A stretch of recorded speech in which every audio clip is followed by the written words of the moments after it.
Presiden Prabowo Subianto menyatakan bahwa Indonesia akan mempercepat pengentasan kemiskinan di negara kita. Indonesia bahkan ditargetkan akan menyelesaikan persoalan kemiskinan sebelum 2045. 2045 adalah tahun yang dicanangkan sebagai tahun Indonesia Emas, di mana pada 2045 dikatakan Indonesia memasuki negara maju, sejahtera, penduduknya tidak ada orang miskin, maka disebut Indonesia Emas. Dan Prabowo Subianto mengatakan akan mempercepat pengentasan kemiskinan di negara kita. Pertama, kita mau membahas tentang data kemiskinan sebelum kita akan menjawab mampukah Indonesia keluar dari angka kemiskinan sebelum 2045. Kalau kita bicara angka tahun 2045 itu tersisa 20 tahun lagi atau 4 periode kepresidenan lagi. Dan sekarang pertanyaan kita, mampukah Indonesia keluar dari angka kemiskinan 20 tahun lagi? Sebelum kita menjawab itu, kita mau bicara tentang angka statistik orang miskin. Menurut data BPS, ya, Badan Pusat Statistik Indonesia, angka orang miskin di Indonesia itu berkisar 8,5 sekian persen atau sekitar 24 juta jiwa orang. Dan standar kemiskinan BPS adalah yang diterapkan di negara kita adalah yang tidak memiliki pengeluaran sekitar 600.000, ya, 600.000 per kapita per bulan atau 20.000 per hari per kapita. Dan kalau kita mengacu kepada data Bank Dunia, dengan standar kemiskinan adalah di angka 3,6 dolar per kapita per hari atau sekitar 50.000 per hari, dan nilainya sekitar 1,5 juta per bulan per kapita. Inilah yang dianggap orang miskin. Dan kalau standar Bank Dunia, kalau di negara maju standar orang miskin itu adalah di angka sekitar 7 dolar per hari pengeluarannya. Jadi sudah sangat tinggi. Kalau 7 dolar per hari artinya sebulan sekitar 2.100 dolar per bulan. Jadi sudah cukup tinggi, di angka puluhan juta. Kalau di negara maju, kita masuk di middle income ke bawah, maka pengeluaran adalah 3,6 dolar. Dan PBB, Bank Dunia mencatat bahwa jumlah penduduk orang miskin di Indonesia itu berkisar antara 174 juta atau di angka 60,3%. Dan ini sangat berbeda jauh dengan angka kemiskinan yang dibuat oleh BPS, Badan Pusat Statistik kita. BPS menetapkan angka kemiskinan kita hanya berada di 8,5% atau sekitar 24 juta jiwa. Tetapi menurut versi Bank Dunia, angka orang miskin di Indonesia itu berada di kisaran 60,3% atau di angka sekitar 174 juta jiwa. Besar sekali. Dan kalau kita melihat data-data statistik lainnya, tingkat pengangguran Indonesia di ASEAN itu adalah salah satu yang tertinggi di bawah Filipina. Filipina 5,2% dan Indonesia 5,1% angka penganggurannya.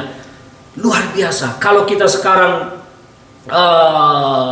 penduduknya di angka sekitar 280 juta, maka 5%-nya itu sangat besar. Sangat besar sekali. 1% penduduk Indonesia itu sekitar 2.800.000. Jadi kalau 5%, lebih daripada 10 juta jiwa atau sekitar 14-15 juta adalah pengangguran. Itu kalau di tingkat ASEAN, belum lagi di tingkat dunia. Dan kalau di dunia, jumlah penduduk Indonesia menurut PBB, menurut Bank Dunia itu berada di urutan kedua di bawah Zimbabwe. Zimbabwe, penduduk miskinnya itu paling tinggi di angka 84%. Dan di bawahnya menyusul Indonesia di angka 60,3%. Di bawah Indonesia ada El Salvador di 25%. Tinggi sekali angka kemiskinan di Indonesia menurut versi Bank Dunia. Dan Indonesia juga masuk sebagai salah satu dari 10 negara terkorup di urutan keempat. Kita negara terkorup, artinya satu indikator adalah korupsi lah yang memiskinkan Indonesia. Dan indeks-indeks lain, belum lagi ditambah situasi Indonesia yang rentan geopolitiknya. Kita itu rentan pecah karena perbedaan. Nah, inilah indikator-indikator yang mau kita coba urai. Benarkah Indonesia akan mampu keluar dari kemiskinan pada 2045 atau sebelum 2045? Kalau kita melihat data-data keuangan, data perekonomian Indonesia, sepertinya saya pesimis kalau Indonesia akan keluar dari kemiskinan pada 2045. Apalagi kalau kemiskinan itu mengacu kepada standar Bank Dunia atau standar PBB 174 juta, tidak mungkin bisa dientaskan dari kemiskinan sebanyak itu dalam 20 tahun. Tidak mungkin.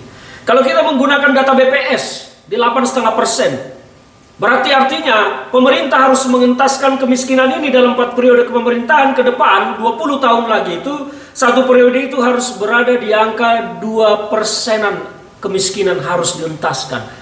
2% itu sekitar 5 jutaan jiwa. 5 juta lebih jiwa harus dientaskan dari kemiskinan setiap periode pemerintahan. Apakah itu mungkin dilakukan? Sementara situasi dunia sedang tidak baik-baik saja perekonomiannya. Ada perang mengancam di mana-mana, ada perang tarik dagang dari Amerika dan segala macam. Persaingan secara teknologi Indonesia pun lemah. Kita hanya punya sumber daya mineral, sumber daya alam, tetapi kita tidak mampu mengolahnya menjadi produk jadi. Hilirisasi yang diterapkan juga masih hilirisasi setengah-setengah. Baru di tahap kedua, belum sampai kepada produk, tapi kita masih sampai di bahan baku.